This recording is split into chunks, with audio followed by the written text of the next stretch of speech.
Welcome, everybody. I'm Marc David, founder of the Institute for the Psychology of Eating. We're back in the Psychology of Eating podcast, and I am with Liz today. Welcome, Liz. Hello. Hi, I'm glad you're here. Glad we're doing this.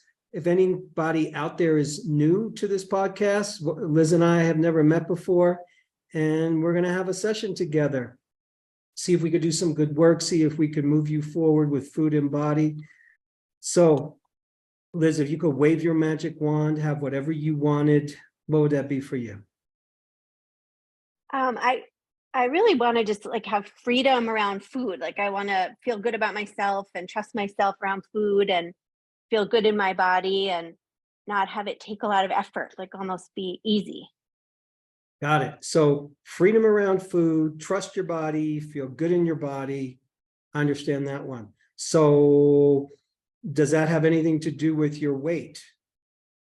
Yeah, it has a lot to do with my weight, and I've worked on that. I've tried to love my body and myself, at any weight, because I feel like that's been super helpful, and I have done a much better job of that the last 2 years. Um, I think that's probably a big part of all of that with my weight. Mm-hmm. So how much weight do you want to lose?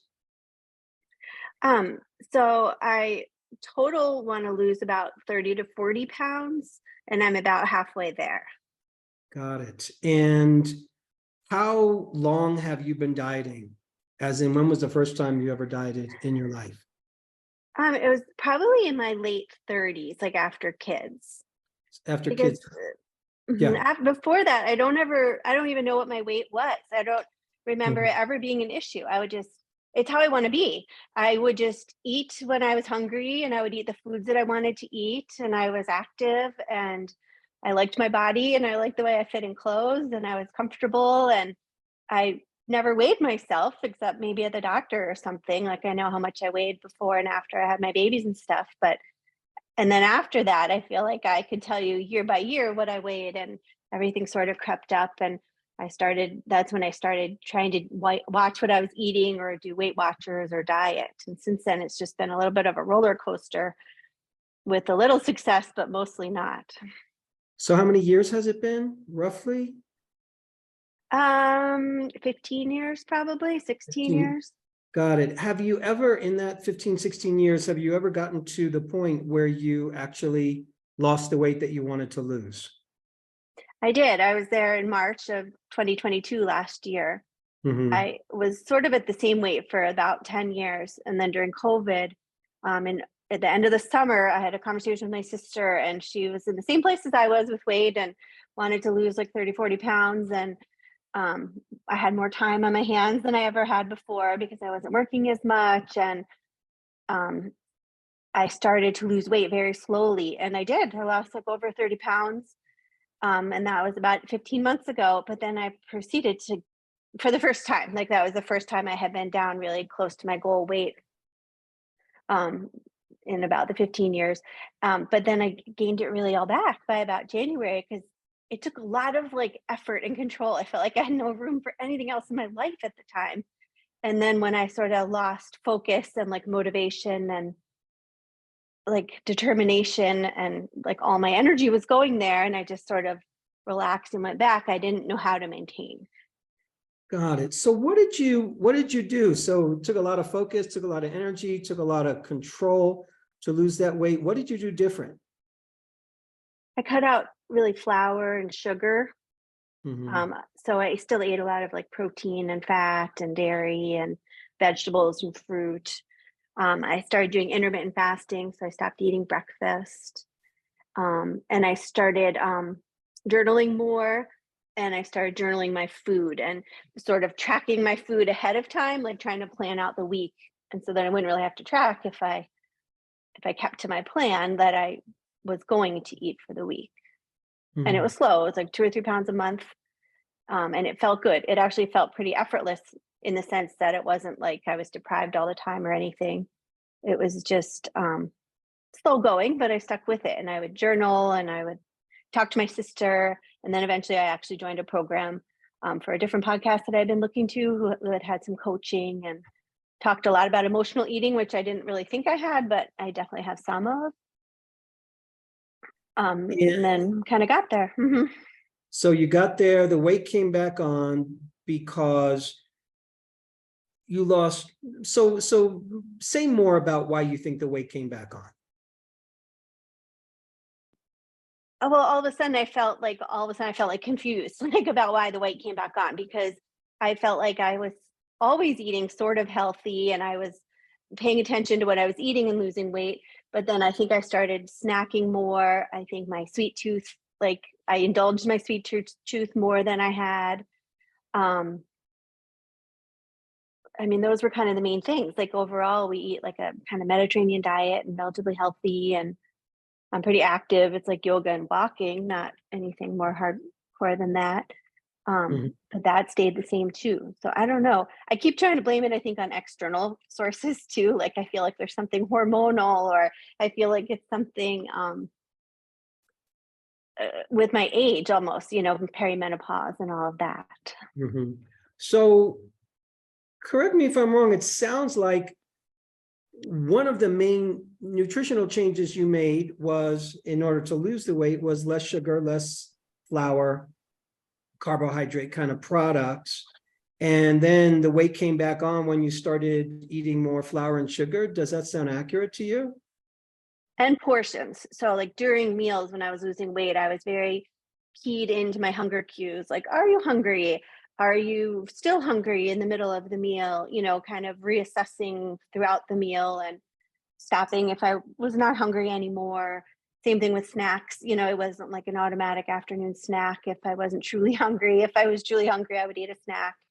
And then I kind of just slipped back into more mindless eating, where I would just eat everything on my plate or go for seconds. So it was portions too of healthy food, but portions. Got it. So the kind of food you were eating, carbs, sugar, and portion size, and kind of mindfulness, really, just noticing like, what's my appetite? How am I doing? Am I hungry? So checking in with yourself. Okay. When you did lose the weight, how did you feel physically? Got to the point, wow, pretty close to my Yeah. target weight. How did you feel? I felt awesome. I felt like I like shed a fat suit. Like I felt like I was myself again. Like I felt like my energy was good, and like just getting dressed in the morning was easy, like everything just kind of hung the way it should. And I wasn't wondering which pants were gonna, be uncomfortable today, or it felt good, really good. Mhm. And I got a lot of feedback from people too, because all of a sudden now you're coming out of COVID, like everyone's seeing you and like, whoa, because it was noticeable. Mhm. So it sounds like you know what to do to lose weight. I do. I know. That's the frustrating part. If I feel like I want to do other things with my like brain energy though. Like I feel like I have to be I don't know why I have to be so focused on it. The minute I lose my my attention on it and I start focusing on other things, I feel like the weight comes back on if I'm not really paying full attention. Mhm. Do you tend to be a fast eater, a moderate eater, a slow eater? A very fast eater. Very fast eater. Okay. And how old did you say you were?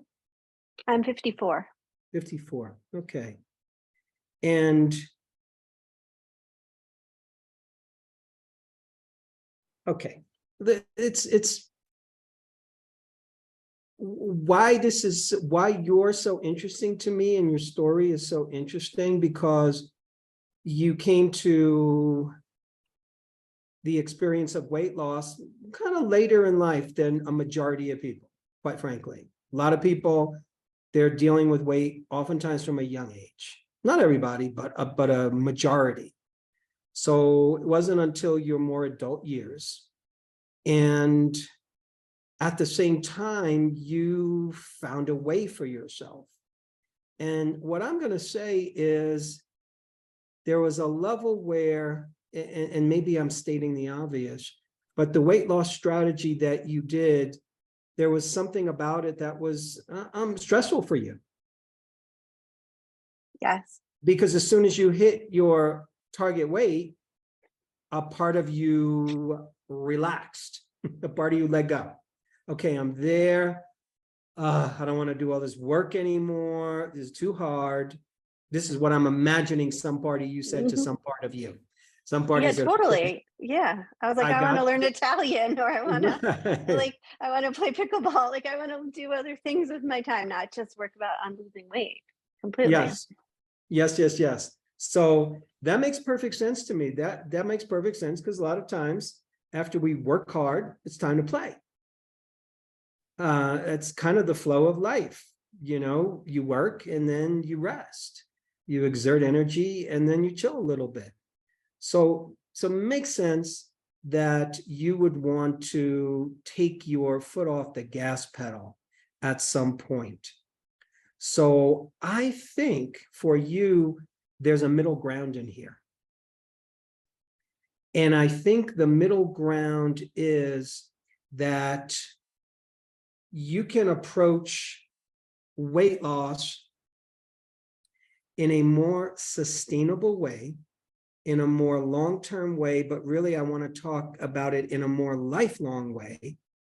And lifelong way means, what are the habits you can do that I would suggest are a little bit more natural to you and to the human body? What often happens, and I'm not 100% sure this is going on for you, but it sounds like what often happens when we direct ourselves to weight loss is we go for it, and you put all your energy into it, like you said. So I have to do all these things, and all my focus is going here, and eventually you're going to get tired. So part of focusing all our energy in a very intense way, part of that is the stress of, I got to lose this weight.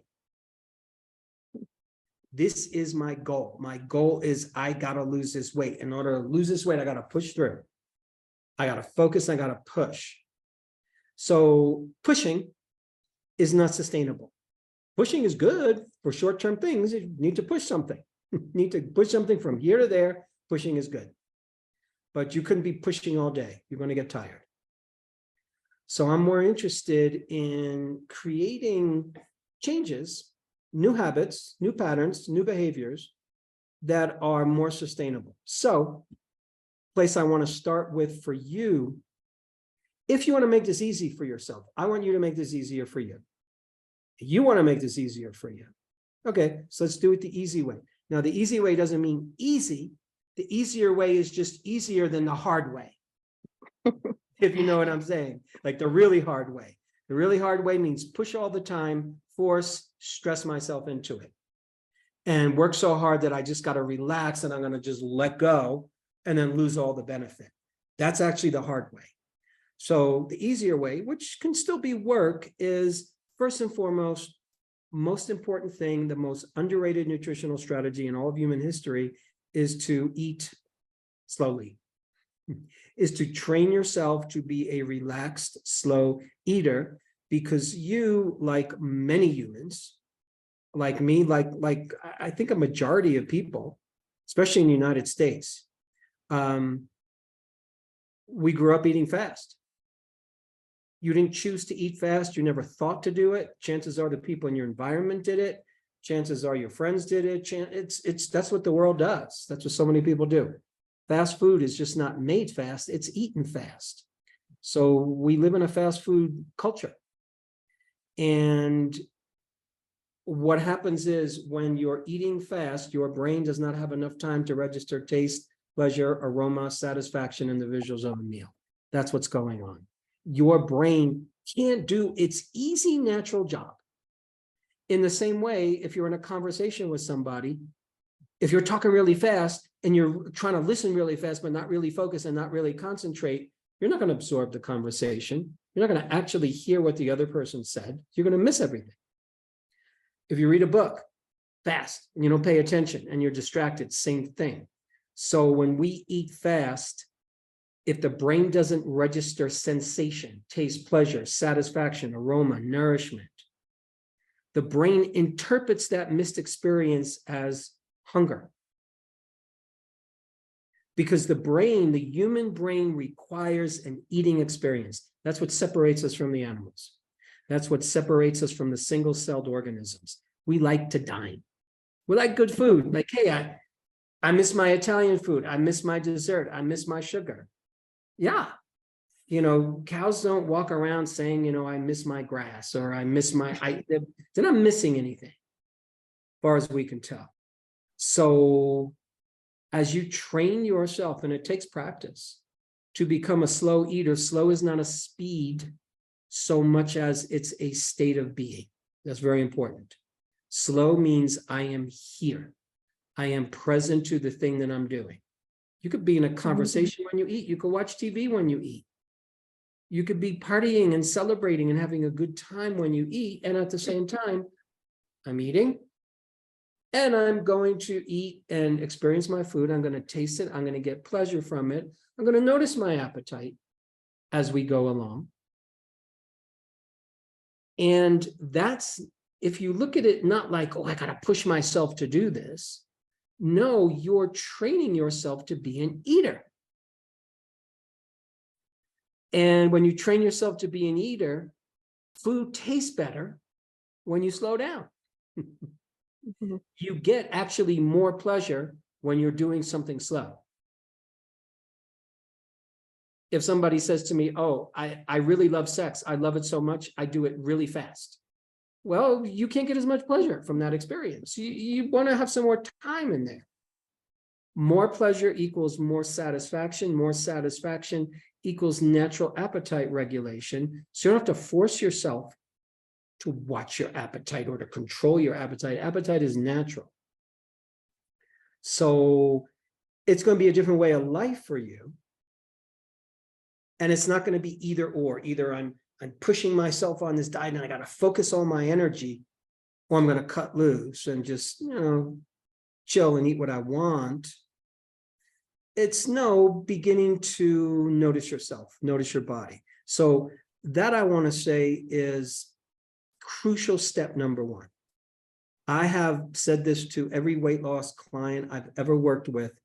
If I can't help you become a slow, relaxed eater, I can't help you get what you say you want, which is freedom with food, which is sustainable natural weight. Because the body doesn't operate naturally and properly when it's eating fast. Your body thinks it's in a stress response. You think you're fighting off a lion. And in that stress response, additionally, if that stress response is happening every time you eat, the brain thinks that fast eating is a stressor. That's how your brain responds to fast eating. So if I told you right now, here's a meal, eat it fast, even if you're relaxed right now, the act of eating fast will put you in a stress response. That will increase your cortisol, will increase your insulin. And those two hormones over time can signal the body to store weight, store fat, not build muscle.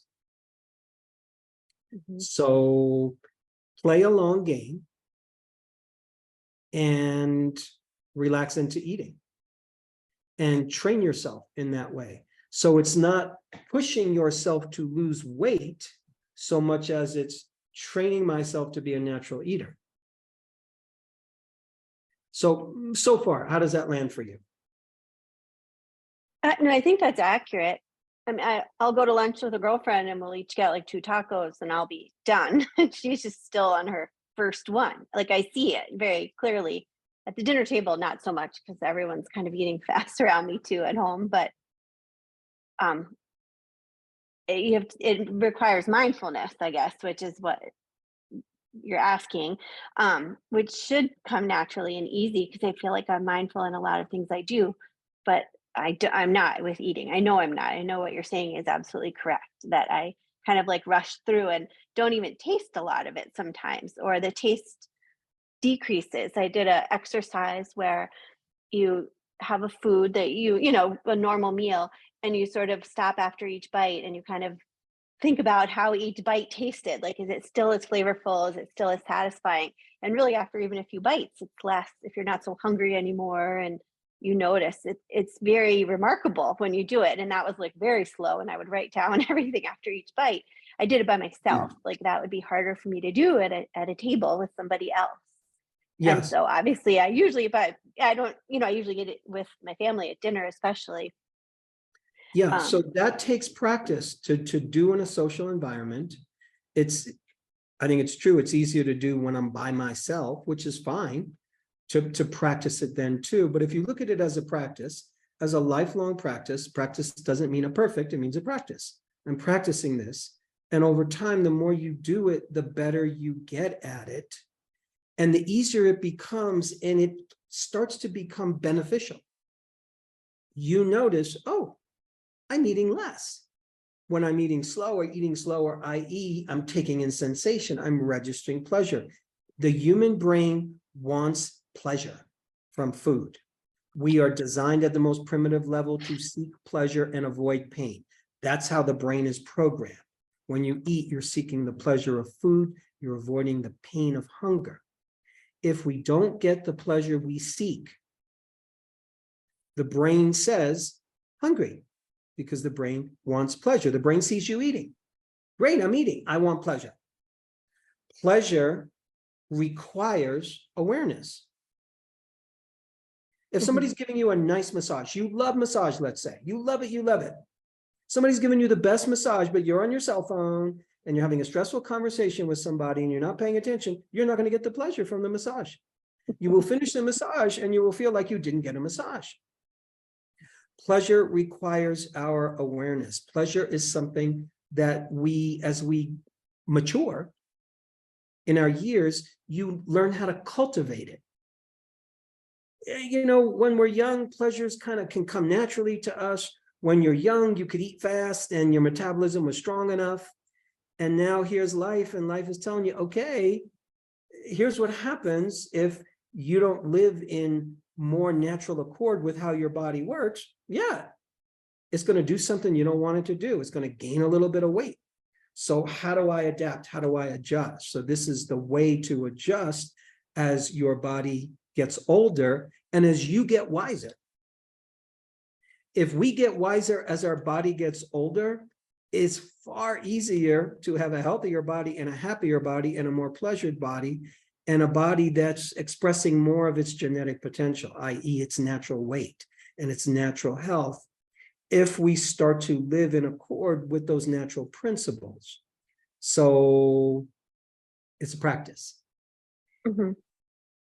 That makes sense. Yeah, it's a good analogy. A massage, like you have to, and not do other things, or you have to just go into it, you know, wanting to experience it and not other things at the same time. Exactly. Exactly. So in life and in food, we need to be present to get the experience that we want. And when you don't get the experience you want, you're going to want more. And then when you want more food because you didn't get the pleasure when you were actually eating it, the brain says, I don't remember eating. I don't remember getting pleasure. Yeah, maybe I just had that ice cream, but I didn't. Hungry. And then we're driven to eat more and we think, oh, what's my issue? I've got a willpower problem. No, there's nothing wrong with you. You just ate too quickly and you didn't pay attention. Mm-hmm. So you're not doing anything wrong. You have certain old habits. We all have habits that don't work for us, that we learned somewhere along the line, no blame. It's hard to be a slow, pleasant, present, relaxed eater in this world because the world is doing something else. If you're eating with your family and your family's fast eaters, it's going to be hard. But that's the practice you need to do to get what you want in a sustainable way. Mm-hmm. So here's another interesting piece. So you discovered that when I cut out the flour and cut out the sugar, I can lose weight. When I mix in intermittent fasting, I can lose weight. So when I hear that, I file that in my brain as good, useful, interesting, nutritional information about a person's body, about your body. So that's information. Now you have a choice as to what you do with that information. What often happens is if you're built for this, you can say, okay, no more sugar, no more flour, intermittent fasting, and then boom, you get where you want to go. And you keep that up. But if you know in your heart that, oof, you know, I'm going to want some sugar. I'm going to want some pasta. It's going to happen. So then you have a choice. You can start to experiment. So if I was in your shoes, personally, I would experiment. And I would say, is there a middle ground where I don't have to completely eliminate these foods? Because I would guess, I would bet money that if you went back on the intermittent fasting, no sugar, no carbs, you lose the weight and then you gain it back. That's what I would bet. Because that's been your experience so far, and nothing wrong. Like literally, I don't see anything wrong with that. I just see a person who is trying to balance a personal preference. I want to lose 30, 40 pounds. That's a personal preference. It's a preference. This is what I want to weigh. You're trying to balance a personal preference with what the heck do I have to do to get that personal preference? Am I going to give up sugar and carbs for the rest of my life? Now, if you know you're going to go out to Italian food with your family, and then what's going to happen is that's going to be registered as a failure. And once you register a failure, like, okay, whatever. And you just throw it all out the window. So, and then you've ended your good nutritional experiment, and it sort of had an end result that was kind of predictable.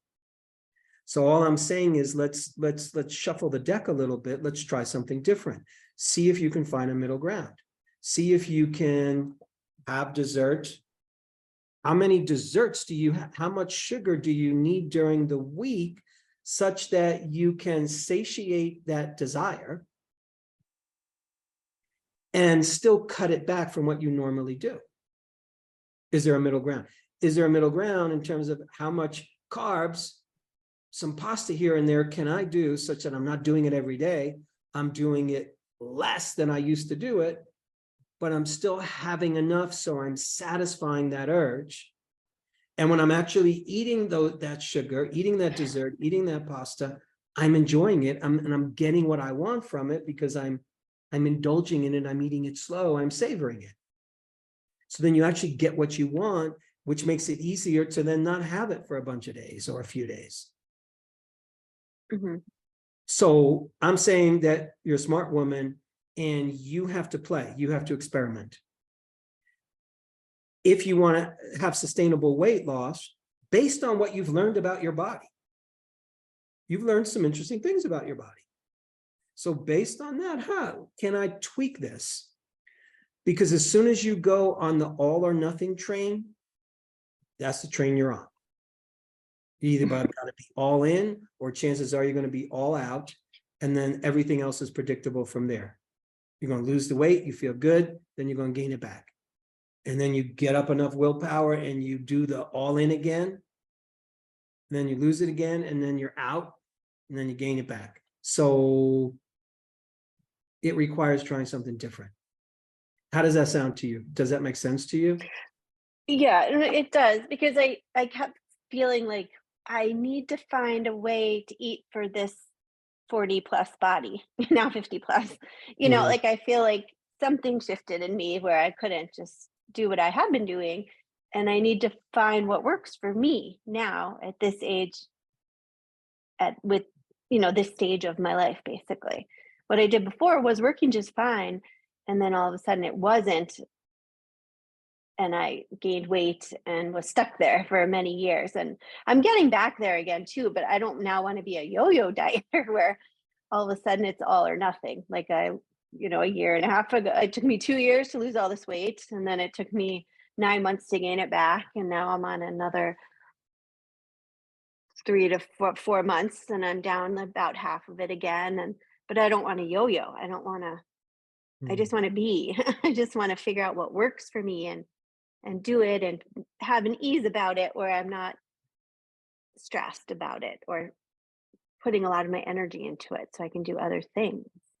Exactly. So that requires what I hear you bringing forth, which is wisdom.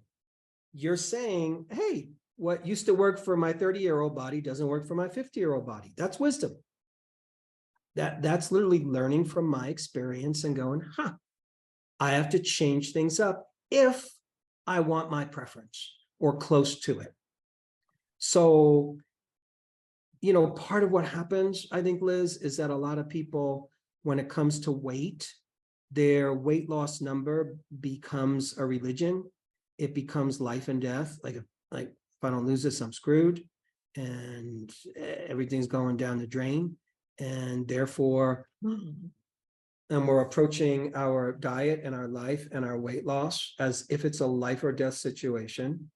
And we're in a constant anxiety state, i.e. stress response.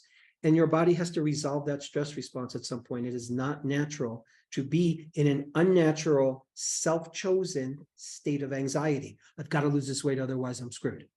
No, you're not screwed if you don't lose the weight. You just don't have your preference. And forgive me for saying it so simplistically, but it's not life or death. And if this is what I want, which is completely fair to want that, what evidence do I have? What information have I gathered about myself that's useful? These are some of the strategies that work. But if I'm trying to follow that 100%, I'm going to rebound. I'm going to jump the other way. So I look for a middle ground. And that's something I think you can find for yourself.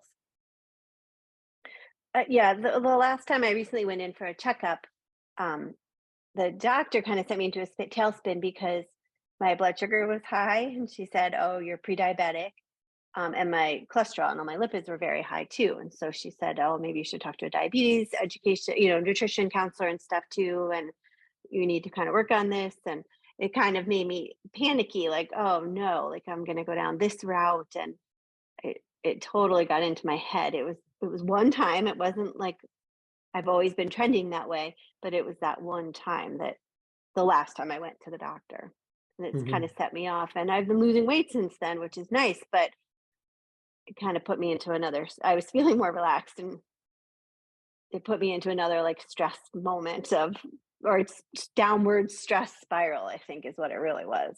And I Yes. told my husband, and he worries about me, and yeah. Yeah. That's, you bring up to me a really important point, and it's one of the challenges, I think, of our relationship with our medical experts. So one of the challenges of our relationship with our medical experts is oftentimes we're delivered information that, unless we know how to metabolize that information, can do exactly what you said it does, which is it stresses me the heck out. So yeah, if I heard from my practitioner, "Oh, you're pre-diabetic and your cholesterol is really high," I'm going to think, wow, that's not good. Freak out. And here's where, once again, you have to call upon your wisdom. You have to find your center. This is in an ideal world. You find your center and you go, "Oh, this is good information. Here's the good news. I am a relatively healthy person. I got my thing together. I've got love in my life. I have a stable universe. So things are basically okay. And even though I'm pre-diabetic, I am not diabetic. And even though I might have high blood lipid levels, here I am. And I'm not in a heart attack zone. So, okay. So now I can begin to make tweaks. And now I can begin to make shifts. We're going to die of something at some point. You could eat the healthiest food in the universe and you're going to die. So one way or another, we're all going to end up in the same destination. I think so much of it is who we are along the journey and how we're being in relationship with our body and being in relationship with our health. And can I take information that sounds like it's bad? You're pre-diabetic. It's in a way that's good news, much better than you're diabetic.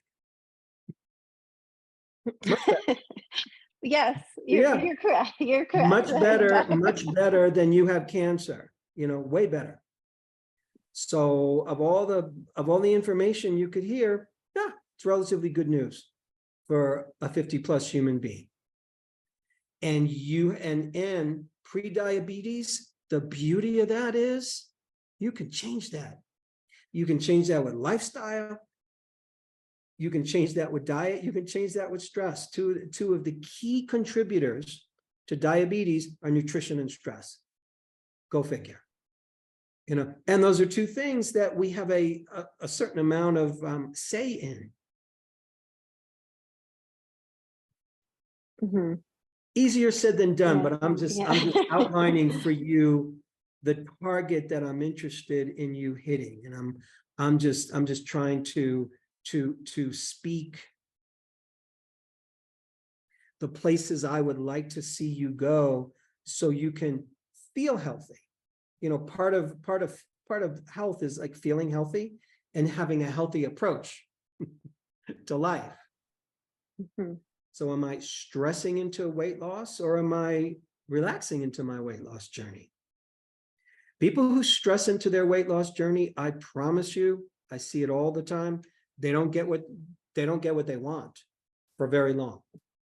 And they're constantly cycling in and out because they're stressing into it. Stressing into anything isn't sustainable long term. Doesn't ultimately give us what we want. Yeah, I think that's where I have felt in the last 3 years or so, where my weight has yo-yoed now, and it's been stressful, like since 2020.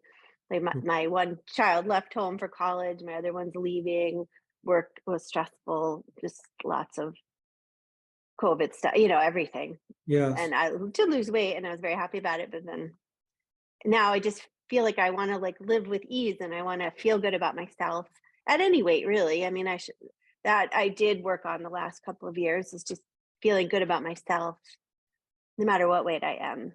Everyone around me is fine with it. I'm the only one who's not. Bingo. There it is. That's also part of the work. It's a really big part of the work. And I find that people who are able to relax into the weight that they are now actually have better success in reaching their preference, reaching their preferred weight. We have better success because it's not a stress roller coaster. It's not an anxiety roller coaster. How often do you weigh yourself on a scale? Every day. Okay. I'm going to ask you to consider, you probably know what I'm going to say. I'm going to ask you to consider, what would it be like for me if I just weighed myself once every 2 weeks? What would it be like for me if I weighed myself once every month? Here's what I mean. Weighing yourself is, for most people, not all, it's an activity called, if the scale goes down, I like myself. If the number goes up, I don't like myself. And that's putting it nicely. If the number goes up, I hate myself, I'm disappointed, life sucks, what am I doing wrong? Dark tunnel, bad neighborhood. So we are allowing, first of all, we're allowing a little machine to tell us how we should feel about ourselves. We're empowering it to say, you can tell me to feel good about myself or feel god awful about myself. That's what we're telling that machine. And you're telling yourself that, yeah, my happiness is going to depend on a number. And the reality is, for much of your life, your happiness didn't depend on that number. You do wish to lose weight. That's great. That's fine. Like, it's good to own that. It's good to feel that. And if you want to be free, that was one of the first things you said at the beginning of this conversation. I just want to feel more free with food. This is how you feel free. You free yourself. The only reason we don't feel free when it comes to food and body is because we're the ones putting on the chains. We're the ones putting on the handcuffs. I am not free if I am waiting for the moment that I weigh myself today. By the way, depending on the atmospheric pressure, depending on the temperature, depending on if you move the scale to a different room, depending on the relative range of error that any scale has, depending on if you took a poop or not, that's going to determine if your weight goes up and down a pound. depending on what clothes you're wearing. If you have clothes on or shoes on, all that's going to influence that scale. So it's most of the time, it's not going to be 100% accurate within a pound or two. And we're giving it all this power. So if you want to free yourself, then you be free. Then you do things that assert your freedom. I'm not going to let the scale tell me how I should feel. That's freedom. I'm going to feel how I feel. How do you feel today? Scale doesn't tell you how you feel. You tell me how you feel. Tell your husband how you feel. Tell your friends, this is how I feel today. Feel great. I don't feel great. That's where feelings come from. It comes from you. Then you're free. That's good advice. I do know it's a number, because like I was 153, and when I was 170, 153 was awesome. But when I was 138, now 153 is the total bummer. Like it's the same number though. It's the same number, it's the same weight. Like I've lost 17, but I want to lose another, like, so it's just a number. And yes, probably weighing myself every day is not ideal. But I Yes. could do it every like week or two. Just I'm nervous about going in the wrong direction up again too. Like if I'm experimenting and trying things, I also want to make sure, okay, this isn't working. I want to keep tabs. Like it might be a control thing or an anxiety thing. Mhm. Like I don't want to step on it in 2 months and I'm up another 10 pounds again. Because then what I've been because I did try that. I tried like intuitive eating, like, oh, eat like a French woman. And that was a huge failure. Mhm. I just gained a ton of weight on it. It was fun. But and so I feel like I need some checkpoints. So I have like guardrails so I can, if I'm going to change something or experiment, I can see, okay, yes, this is working. Okay, this is not working for my weight. I understand that. That makes sense to me. The one of the challenges there, though, is that the scale doesn't give you all of the relevant information. So you can start to create a new kind of balanced diet for yourself where you're not eating as much carbs and as much sugar. You could do intermittent fasting, but maybe not as much, like find a comfortable level. And if you do that and you don't weigh yourself, you might find, God, I feel so great. I have energy. My mind feels clear. My mind feels sharp. I feel lighter. I can't tell you how many times I've worked with people who I ask them not to weigh themselves. Just notice, like journal how you feel every day. And people, after a month, after 2 months of practicing certain practices, like, oh, I feel so great.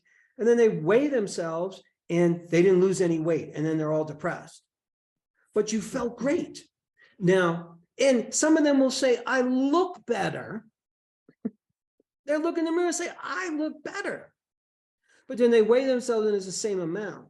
So here's what happens there. Generally speaking, 2 things happen when that happens. Number one is a lot of times, if you're tweaking your diet in a positive direction, particularly if you're letting go of more carbohydrates and sugar, you're adding more healthy fat and protein, and you're doing exercise, what often happens is the body can exchange fat and muscle tissue. You will gain muscle, your calorie burning tissue. You will lose fat, the stuff that is fat. And you can change the shape of your body and not lose any weight just by changing the ratio of fat to muscle. You could look more slender if you have more muscle on your body without losing any weight, and you're going to feel better. But then we weigh ourselves, and even though we felt great, we then get depressed because the number hasn't shifted. But everything told you, your eyes told you, and your sensations told you, I feel better. So just want to say that's why I don't like people weighing themselves, because that's how insane the mind is. And that's how uneducated it is around the nuances of what's actually going on in the body. Here's the other thing. A lot of times when you're switching up your diet in a positive way, you can really feel good. Gosh, I'm getting the right amount of dessert. I'm getting the right amount of fun foods, but I'm also cutting back on them, and I feel better. I look better. Because you know what happens? When you feel better, you actually do look better, right?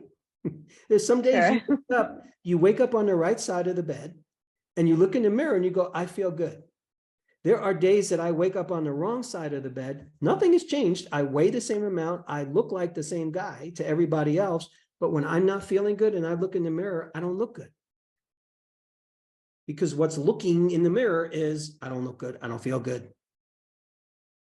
So we tend to look as good as we feel. And then that process gets interfered with when you weigh yourself and you're feeling good, but then the number didn't change. Oh my God, I feel bad. No, you Yeah. don't. You really don't. I can see that. Yeah. I can So, see that. That's fair. I don't have to weigh myself every day. Doesn't usually help my day. no, it doesn't. So this is how you find freedom. This is how you free yourself of worry. You are asserting, you are affirming to yourself, you're affirming to the universe, you're affirming to your body, I am not holding you hostage. I mean, think about it. How many kids do you have? I have 2 boys and 2 step boys. 2 boys and 2 step boys. Imagine what would happen if every day, you weigh your boys. Ever since they were young, you weigh your boys and go, oh, you gained a pound, bad. You lost a pound, good boy. Like, that'd be horrible. Imagine how those Right. kids would grow up. They would hate their mommy, they would hate their life, they would hate their body, they would not have a good experience if whether you love them or not and whether you feel good about them or not was determined by if they gained a pound or lost a pound. That's what Yes, you're doing that's to very you. true. That's what you're doing to you. And I have tried to work on that. That's a good way to put it. Because yeah, my kids obviously fluctuate in their weight, and it doesn't matter to me. But to me, I just get very down on myself and get very harsh on myself. Yeah. Easier to love our loved ones sometimes than love our own self. So you're not the first person to have this challenge. And it's one of the practices that life, I think, asks of us. You know, life is just often calling us to a higher place. And sometimes we just have to answer that call. And you know your preference, you know you want to lose weight. And how can you go about your weight loss journey such that you're not bullying yourself, you're not bullying your body, you're not putting yourself on the scale and saying your value, your lovability is going to be determined by what the number does today. That's self-torture. Just saying. Yeah, that's hard to do though. I do think that's a key part of it. I've worked. I mean, I feel like I want the people around me to love me unconditionally, and I've gotten very frustrated that they haven't. That there's a lot of conditions on those on me. Less so for my boys as they've gotten older. They're really lovely, but I feel like I can't really. I need to do it for myself, and that's a huge part of it. Like I've been upset with my mom because she's very conditional, and then my husband has lots of conditions too, and everyone else does too. Everyone does. So I think I need to be the only one that can do that for me. Unfortunately, I said that to my sister, and she said that's sad. She said I should have people in my life that I feel love me very, very unconditionally. But well, there's nothing I can do about that. I can only do it for myself or try. Exactly. Exactly. And unconditional love is a great kind of love to aspire to. And it takes work to let go of conditions around love for a loved one. And it takes work to let go of our conditions when it comes to loving ourselves.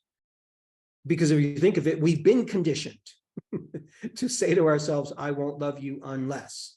I'm not going to love you unless you make more money, unless you have more kids, have a better this, have more that, and lose more weight. Then you will be lovable.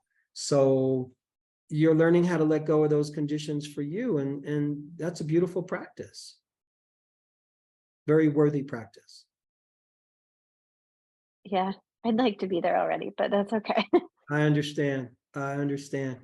Be great if we could just push the fast forward button on all that and get where we want to go. And we're on life's timing. I feel like I'm getting there. I feel like life has like decades and eras, and I'm kind of moving into this next era where my kids are becoming more independent and need a lot less from me, and I can try to focus on me and see Good for you, Liz. what I need. And, I don't know what else. That's the next phase of life, which is a nice feeling to have, that I have more time to do what I would like to do instead of having to drive people or do whatever it is that they need. That's a great place to be. I think you're in a good place. I think you're poised for some great growth. And I think you deserve to, give yourself some kudos, give yourself a little bit of celebration that you've learned a few things and that you have some good information to work on in terms of what works for your body. You have some good information to work on in terms of medically and nutritionally what would be helpful for you, given some tendencies of your body. And you have opportunities to turn those things around, and they can be turned around. So good things are happening for you. I hope so. Thanks for a great conversation, Liz. I really appreciate it. Okay, thank you very much. It was nice talking to you. Okay. Take care, Liz. Take care, All right, everybody. thank you. Okay. Hey friends, we're so happy that you've joined us for another episode of The Psychology of Eating with Marc David. Are you loving these episodes? Then simply subscribe and you'll never miss an episode again. We'd also love it if you'd leave us a comment below so we can hear more about your own journey with food and body. And if you're curious about what we offer at the Institute for the Psychology of Eating, including our internationally acclaimed coach certification training that's rooted in dynamic eating psychology and mind-body nutrition, please head on over to our website, psychologyofeating.com. Until next time, take care, and remember, having the body you want starts with loving the body you have.